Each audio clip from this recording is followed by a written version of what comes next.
الحمد لله الذي لم يتخذ ولدا ولم يكن له شريك في الملك ولم يكن له ولي من الذل وكبره تكبيرا. الحمد لله نحمده ونستعينه ونستغفره ونعوذ به من شرور انفسنا ومن سيئات اعمالنا. من يهده الله فلا مضل له ومن يضلل فلا هادي له. واشهد ان لا اله الا الله وحده لا شريك له واشهد ان محمدا عبده ورسوله صلى الله عليه وسلم وعلى اله وصحابته والتابعين لهم بالاحسان الى يوم الدين. سبحانك لا علم لنا الا ما علمتنا انك انت العليم الحكيم. رب اشرح لي صدري ويسر لي امري واحلل عقدة من لساني يفقهوا قولي. Gloire à Allah qui ne sait pas attribuer d'enfant, il n'a pas d'associé à la vérité et il n'a pas de protecteur, il n'a pas d'allié. La louange à Allah, nous le louons, nous l'implorons secours et pardon de nos péchés et le demandons de nous guider sur le roi chemin. Celui qui a la guidé, personne au monde ne peut l'égarer. Et quiconque choisit la voie de l'égarement et qu'il s'égare, personne ne peut le guider en dehors d'Allah. J'atteste qu'il n'y a point de divinité qu'Allah, l'unique Seigneur, il n'a pas d'associé. Et Mohammed est son serviteur, son messager, la paix et le salut d'Allah sont sur lui, sur sa famille, ses compagnons et tous ceux qui les suivirent dans le droit chemin jusqu'au jour des comptes final. Chers fidèles, alhamdulillah, pour cette journée de vendredi à la communauté musulmane, qu'Allah nous facilite les activités, qu'il nous agrée cette prière et exauce nos invocations. Aujourd'hui, nous allons parler de la revivification de la croyance saine. Une grande importance pour les musulmans sincères. La revivification de la croyance saine est une grande importance pour les musulmans sincères. Nous sommes à une époque où des croyances erronées sont très répandues à cause du fait que nous sommes à une époque de communication, une époque où il y a des médias sur tous les plans pouvant publier les informations. Donc ceux qui pratiquent certaines croyances et aussi n'hésitent pas à publier leurs croyances. Et cela perturbe beaucoup la plupart des musulmans qui ignorent l'islam, qui ignorent l'authenticité de l'islam, qui ignorent les fondements et les croyances de l'islam.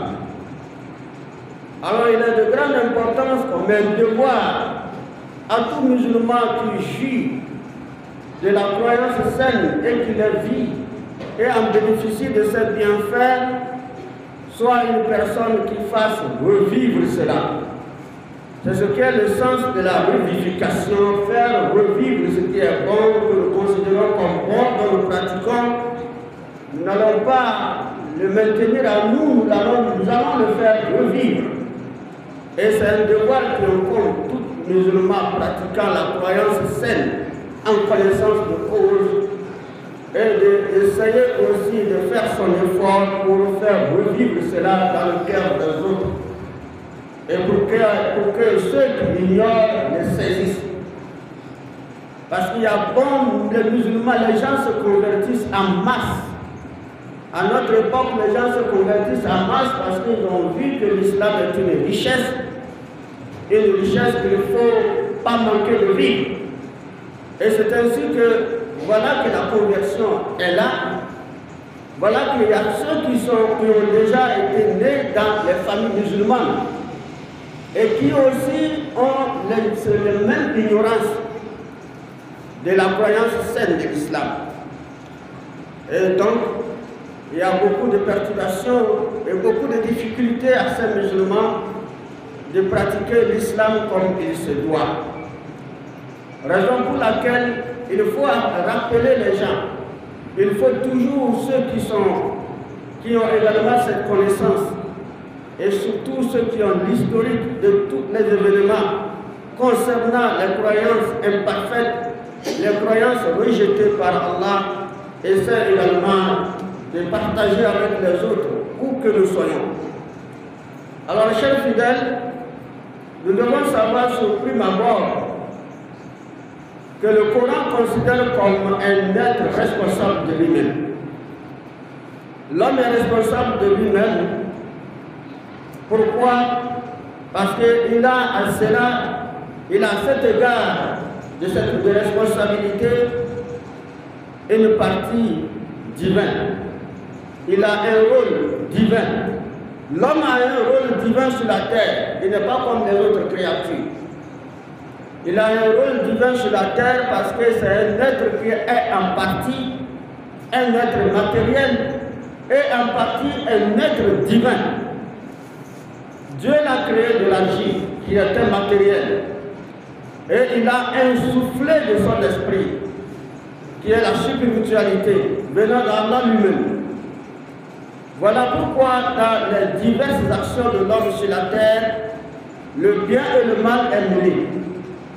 Tantôt on retrouve l'homme dans la perfection, dans les pratiques de bien, et d'autres fois il commet des erreurs parce que c'est une nature qui est innée en lui. Une nature parfois matérielle et parfois spirituelle. Mais malheureusement, ce n'est pas le cas pour bon nombre de gens. Il s'agit de ceux qui embrassent la religion d'Allah, adorent Allah et ont des croyances saines, alors ils n'échappent pas à leur nature matérielle qui est de commettre les erreurs. Mais tandis que d'autres n'ont aucun, le parti spirituel, le parti divin ne fonctionne pas en eux.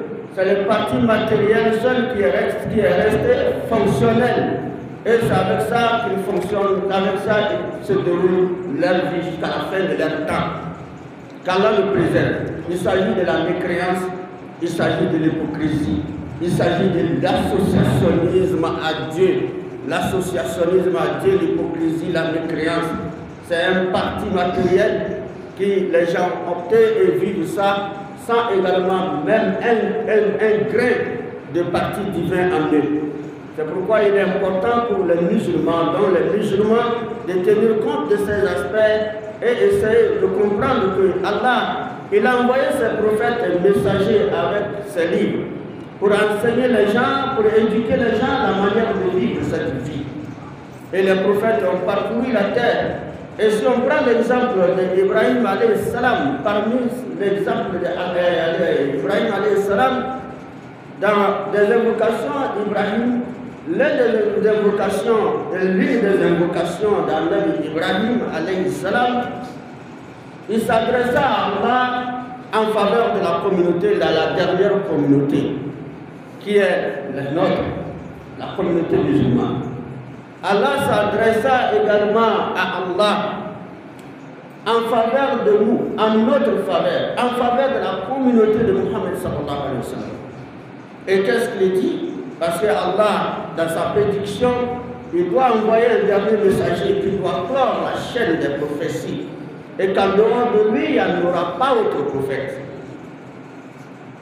Mais qui serait-il? Aucun prophète n'a su qui serait la personne.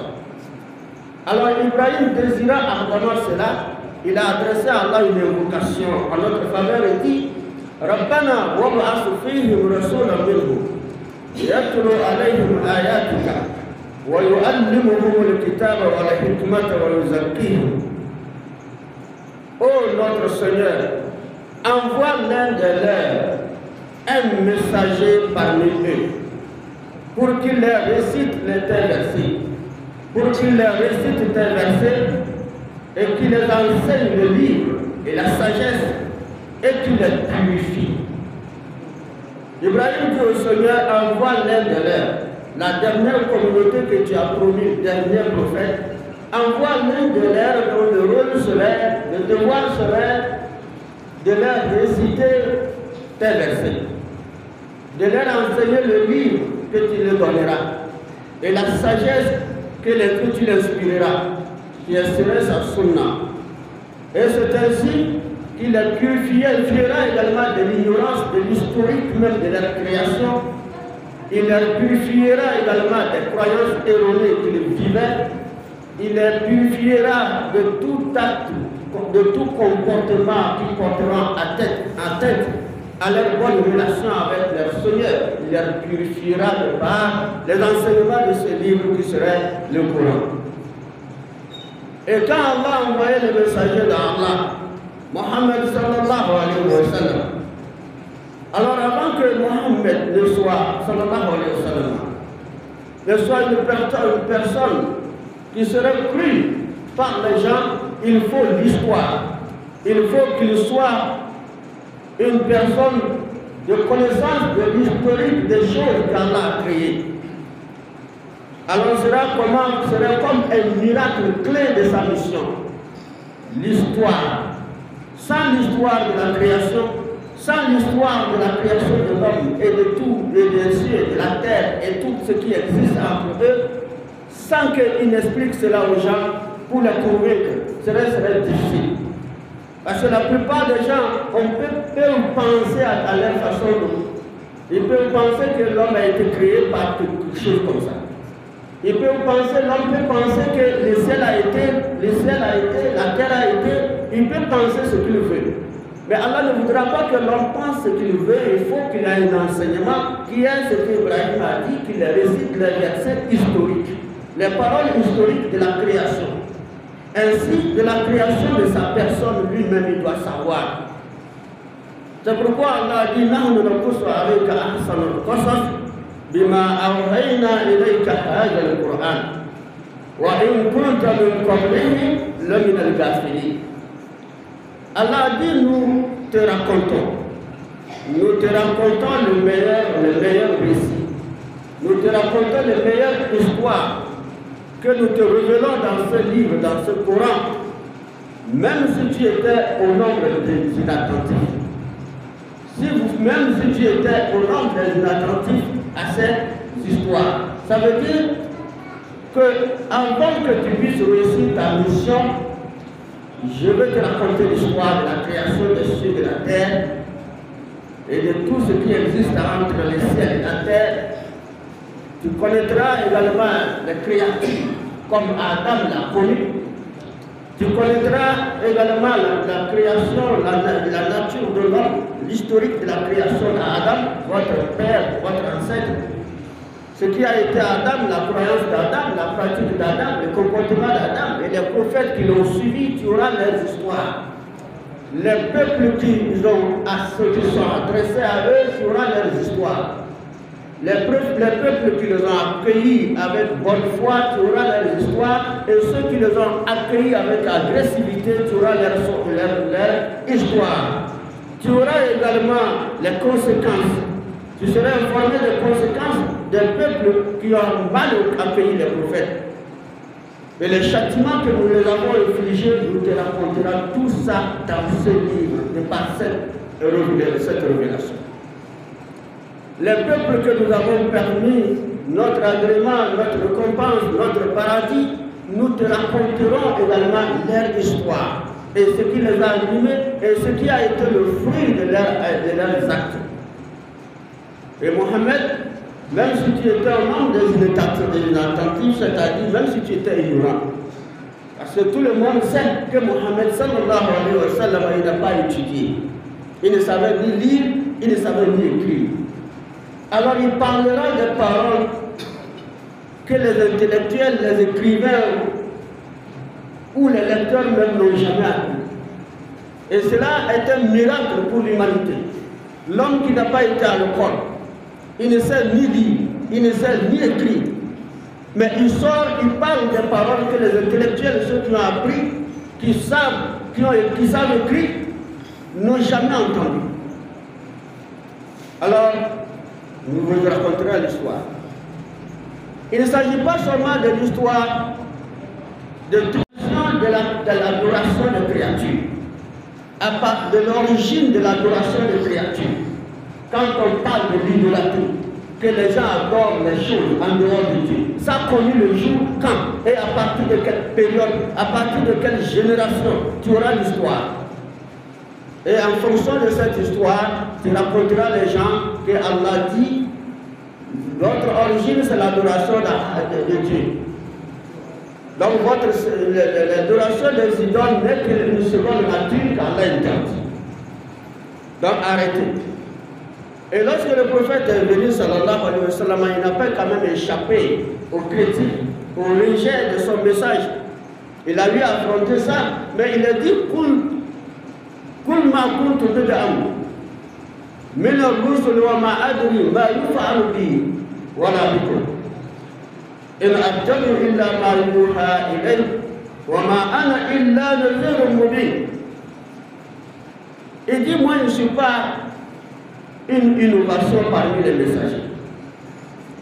Parce que quand il venait au peuple, le peuple dit, ce que tu racontes là, nous on n'a jamais entendu ça. Et Mohamed dit, les messagers ont parlé ça.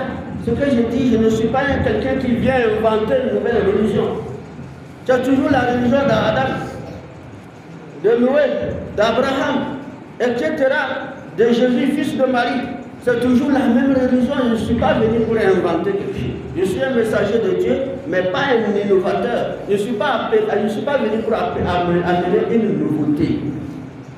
Mais c'est une ancienne chose, mais étant donné que vous n'êtes pas informé, vous êtes sous-informé, raison pour laquelle vous pensez que c'est une nouvelle chose. Alors je ne fais que suivre ce qui m'a été révélé à travers ce livre que Allah m'a donné. L'histoire que je vous raconte, c'est raconté par Dieu lui-même. Je n'invente rien, je ne suis pas un inventeur d'histoire. Alors nous comprenons à partir de ce moment que ce message d'Anabi Ibrahim, c'est en faveur des musulmans.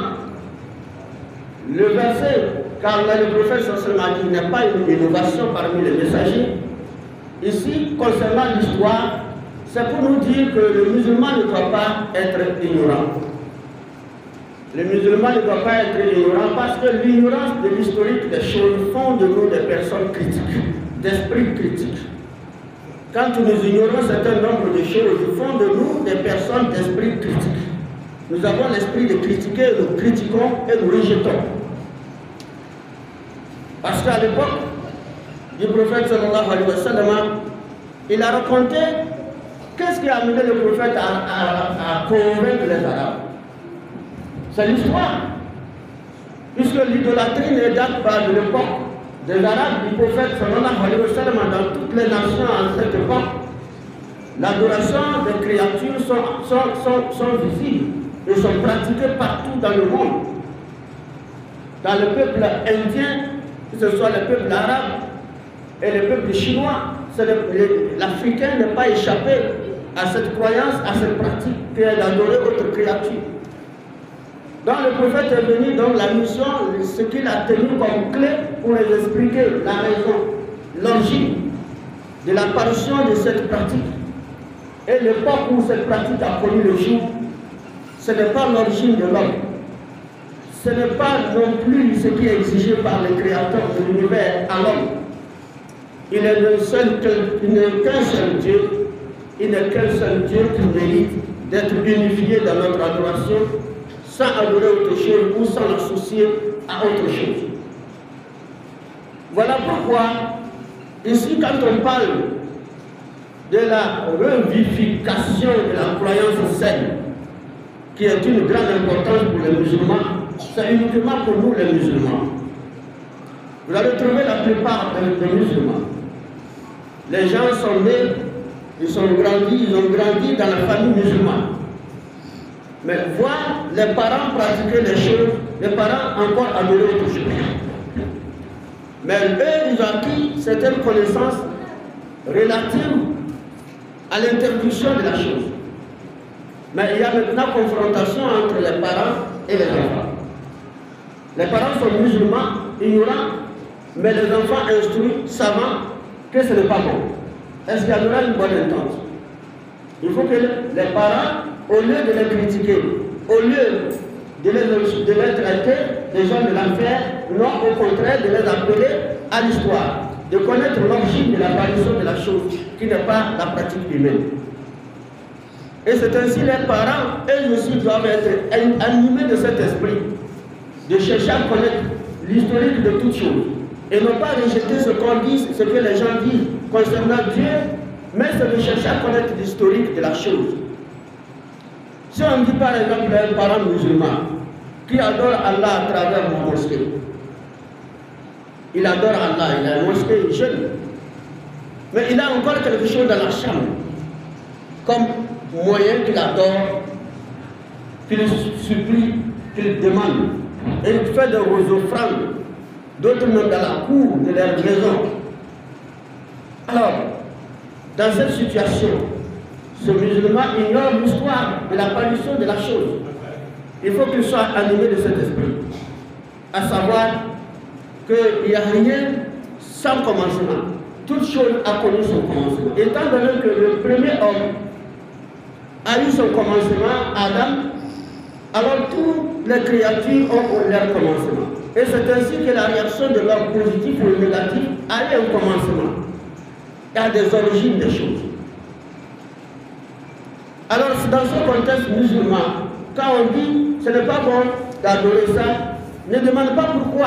Rentre dans l'histoire et tu verras l'origine de l'apparition de la chose, les conséquences de l'apparition même de la chose. Et qui est à l'origine de l'apparition de la chose. En dehors de l'adoration des autres choses, il y a la pratique, nous musulmans, nous pratiquons l'islam. Mais il nous dit, le prophète nous dit, il y a deux choses qu'il faut saisir. Et Allah nous dit, et ça dit la câble d'Allah qui est le Coran, il y a la sunna du prophète sallallahu alayhi wa sallam. Et qui nous laisse les deux. Il n'y a pas autre chose en dehors de ça. La sunna du prophète veut dire la manière de vivre le prophète dans l'adoration, dans les pratiques, dans divers principes des choses des musulmans, que ce soit adoration, mariage, etc., dessert, enterrement, etc. Ce qu'il a fait, ce qu'il recommande de faire, ce qu'il n'a pas fait, ce qu'il n'a pas recommandé de faire. C'est ça qu'on appelle sunna du prophète sallallahu alayhi wa sallam. Parce que nous n'avons qu'un exemple à suivre, lui et ses compagnons. En dehors de lui, il n'y a pas imam, il n'y a pas quelqu'un. Sauf qu'il faut qu'on comprenne. Il n'y a pas imam, il n'y a pas quelqu'un. En dehors de eux, cette génération saine, pratiquante des choses relatives à cela, alors nous n'avons pas d'autre exemple qu'à suivre. Et eux aussi, ils ont suivi le prophète et ils sont des exemples à suivre. Alors maintenant, il y a certaines pratiques qui sont introduites en islam. Vous allez trouver encore certaines pratiques qui deviennent encore de confrontation entre les musulmans. Les musulmans disent que ce n'est pas bon. D'autres disent que c'est bon. Et c'est pratiqué de l'autre côté, ce n'est pas pratiqué de l'autre côté. Pourtant, l'islam est unique. La prière est pratiquée par tous les musulmans. Alors dans ce cas, ne dis pas pourquoi ce n'est pas bon, mais rentre dans l'histoire pour connaître l'origine de l'apparition de la chose. Si elle est bonne, alors tu verras que c'est bon. Qui a été l'initiateur de la chose, rentre dans l'histoire, tu trouveras ça. Un seul exemple comme l'histoire, l'adoration des créatures. Adam alayhi salam n'a pas adoré les idoles, il n'a pas adoré les créatures. Il a fait plusieurs années vivant avec sa communauté croyante, ceux qui l'ont suivi dans la pratique de l'unicité de Dieu. Il n'avait même aucun esprit d'adorer autre chose. Après eux, il y a une nouvelle autre génération qui est venue avec Annabi Idriss. Des années, des siècles. Entre Adam et Annabi Idriss, c'est des siècles, plus de 10 siècles, comme 1000 ans. Et lorsqu'on dit 1000 ans à l'époque, n'équivaut pas à nos journées aujourd'hui qui sont courtes. D'accord, dans ce contexte, et eux aussi, ils ont passé. Alors Idriss n'est pas venu comme un messager, il est venu comme prophète. Parce qu'il y a une différence entre prophète et messager. Le prophète est celui qui est venu pour également renforcer les appels du premier. Mais le messager vient avec la loi. C'est les messagers qu'Allah donne les livres. Les messagers viennent avec la loi. La loi, vous comprenez, il y a sanction et il y a également récompense. Il y a la manière de vivre, c'est différentes manières de vivre. Concernant notre vie en général, on appelle ça charia. La loi, la législation. Donc les prophètes viennent, les messagers viennent avec la législation. Alors dans ce cas, Noé est venu rien que pour amener les gens encore dans le même appel d'Adam, adorer un seul Dieu, ils adorent un seul Dieu. Et tous les gens de son époque, ils ont passé plusieurs années aussi dans l'adoration de l'unique Dieu. Après eux, ceux qui ont embrassé la même voie de l'adoration de l'unique Dieu à l'époque d'Allah Idriss, et ils ont continué. Il n'y a pas eu prophète à cette époque, mais il y a ceux qui Allah a suscité parmi eux comme des savants, des grands savants, des érudits, des gens sages et des gens spirituels. Et ces personnes-là sont des hommes spirituels. Ils étaient 5 personnes. Wada, Sua'a, Yagusa, Yaouka et Nasara. C'était leur nom. Ils ont fait aussi leur mieux en enseignant leur peuple d'adorer l'unique Dieu. Et les gens leur faisaient confiance, ils vivaient à cette époque dans l'atmosphère spirituelle, 100%.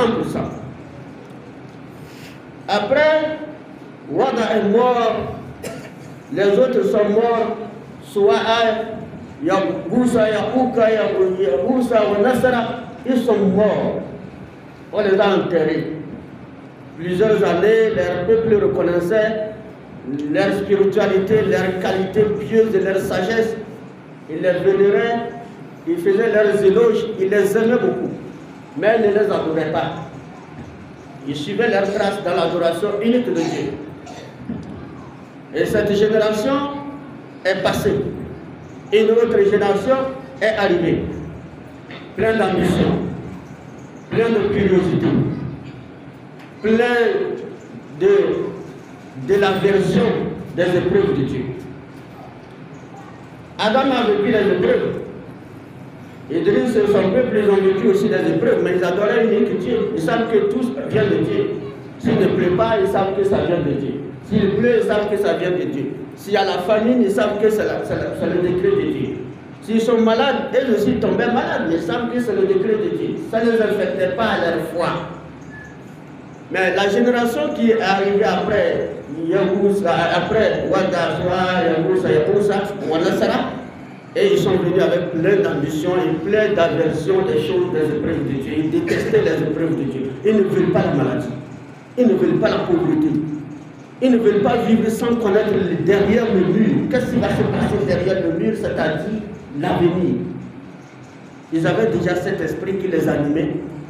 Quand il ne pleut pas, moins de choses, c'est les lamentations. Quand quelqu'un est malade, c'est les lamentations. Ils criaient comme si ils commencent par avoir des lamentations et des comportements grossiers. Et cela, le Satan a profité. Vous voyez, Satan ne profite que de par ce qui nous anime. Le gros Satan ne profite que de par ce qui nous anime. Et le Satan a profité. Et dans ce profit, quels sont les actes que Shaitan a posés? Qu'Allah nous facilite la compréhension, qu'il fasse que nous soyons vraiment inspirés des histoires, des choses. Et donc, quand on dit l'interdit, il y a un fondement de l'interdiction, et qu'Allah nous facilite à comprendre les fondements des choses, l'origine des choses, leur positivité, tout comme leur négativité. اهدنا الصراط المستقيم صراط الذين أنعمت عليهم غير المغضوب عليهم ولا الضالين آمين. أقول قولي هذا أستغفر الله لي ولكم وسائر المسلمين من كل ذنب واستغفروه إنه هو الغفور الرحيم. الحمد لله وكفى والصلاة والسلام على من لا نبي بعده سيدنا محمد صلى الله عليه وسلم وآله وصحبه وسلم تسليما كثيرا. Et le profil de Shaitan s'est apparu, il s'est déguisé en être humain, il a pris l'apparence d'un être humain. Il vient rencontrer leurs chefs, leurs notables et leur dit: moi, je suis l'ami de vos ancêtres. J'ai vécu avec Wada, j'ai vécu avec Yaoussa, j'ai vécu avec eux tous. C'est mes amis intimes. Mais j'avais entrepris un voyage il y a longtemps. J'ai appris leur mort, mais je ne suis pas arrivé. Leur tombe, c'est où? On les a montrés. On les a montrés. Il avait fait semblant qu'il veut prier sur eux. Et il est revenu dans leur assise des conseils qu'il a prodigués. Il dit: est-ce que vous les connaissez?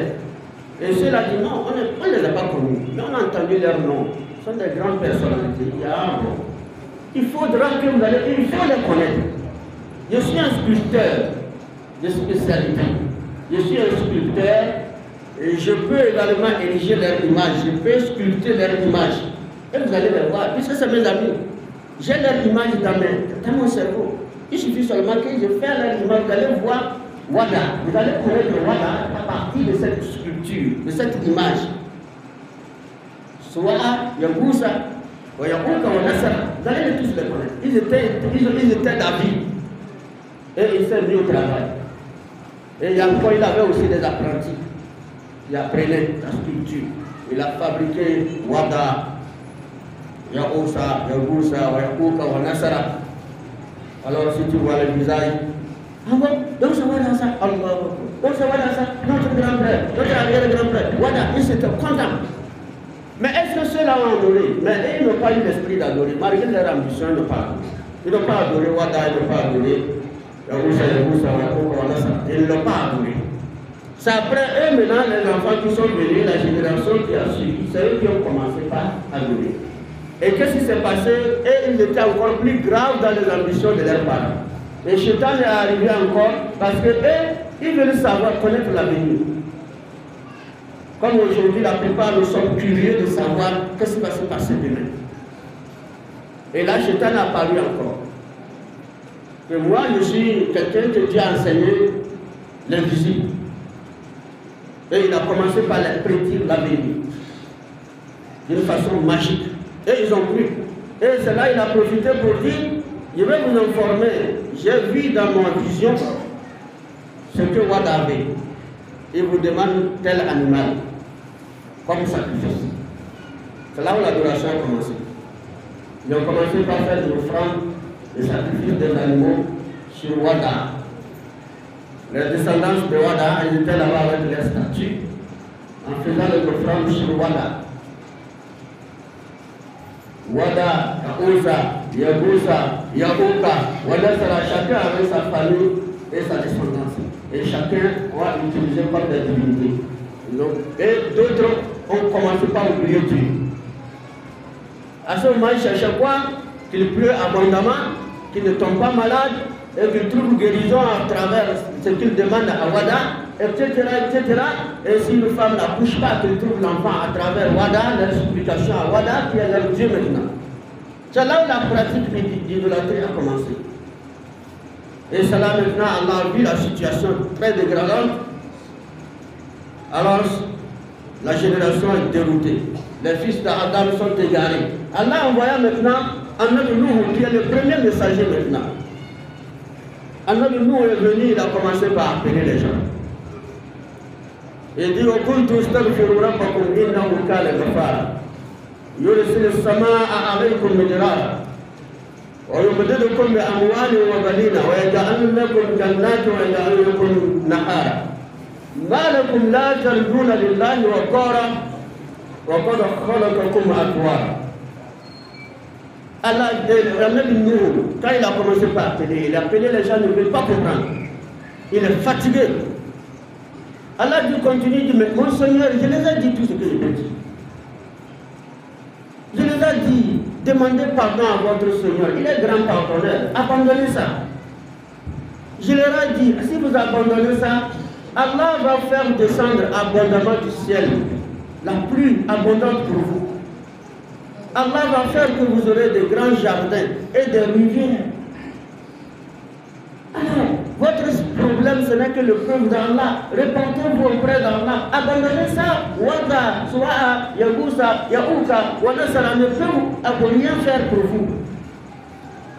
Alors il a commencé, il appelle les gens dans ce domaine. Alors ceux qui étaient les chefs, qui ont monopolisé la situation, qui essaient de voir les voyants chaque année ou chaque mois pour savoir ce que Wada veut pour faire sacrifice, ce que Yahoussa veut pour faire sacrifice, ce que Yahoussa veut, chaque famille, les responsables de famille, chacun prend sa responsabilité pour le faire.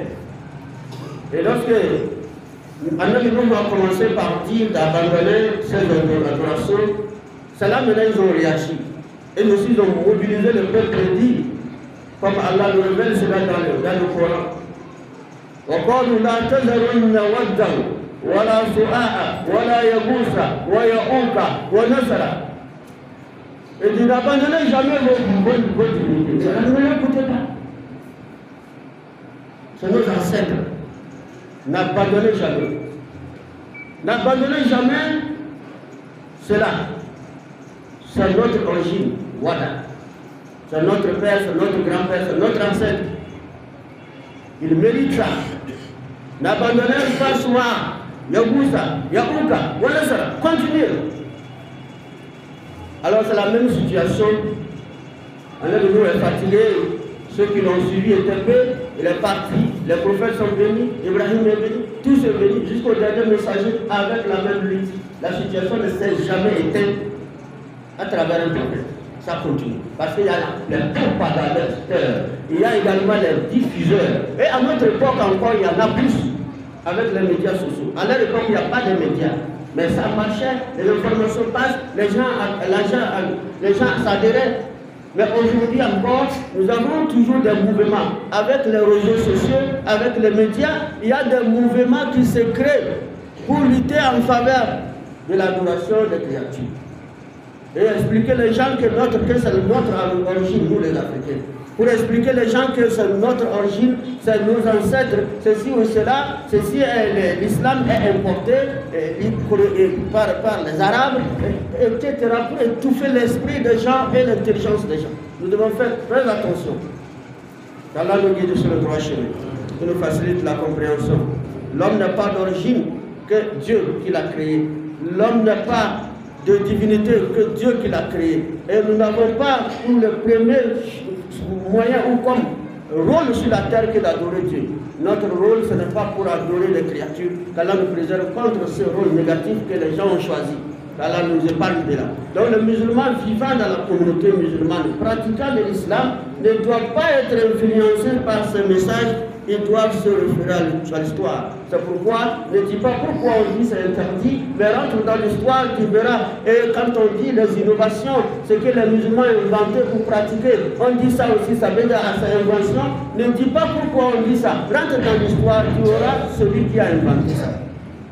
Et compare celui qui a inventé ça au prophète. Compare celui qui a inventé ça aux compagnons du prophète. Il faut les comparer, voir est-ce qu'ils ont les mêmes qualités, est-ce qu'ils ont les mêmes natures, est-ce qu'ils ont les mêmes croyances, est-ce qu'ils ont les mêmes foi.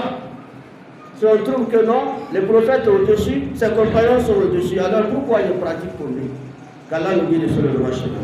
Allah nous préserve contre le civisme aveugle. Le civisme aveugle, c'est un danger et que le Satan essaie de nous miroiter, enjoliver notre vie. Allah nous préserve contre l'égarement. ربنا إننا آمنا فاغفر لنا ذنوبنا وقنا عذاب النار. ربنا فاغفر لنا ذنوبنا وقنا عذاب النار. ربنا فاغفر لنا ذنوبنا وكفر عنا سيئاتنا وتوفنا مع الأبرار. ربنا آتنا في الدنيا حسنة وفي الآخرة حسنة وقنا عذاب النار. ربنا لا تزغ قلوبنا بعد إذ هديتنا وهب لنا من لدنك رحمة إنك أنت الوهاب. توفنا مسلما وألحقنا بالصالحين. سبحان ربك رب العزة عما يصفون والسلام على المرسلين والحمد لله.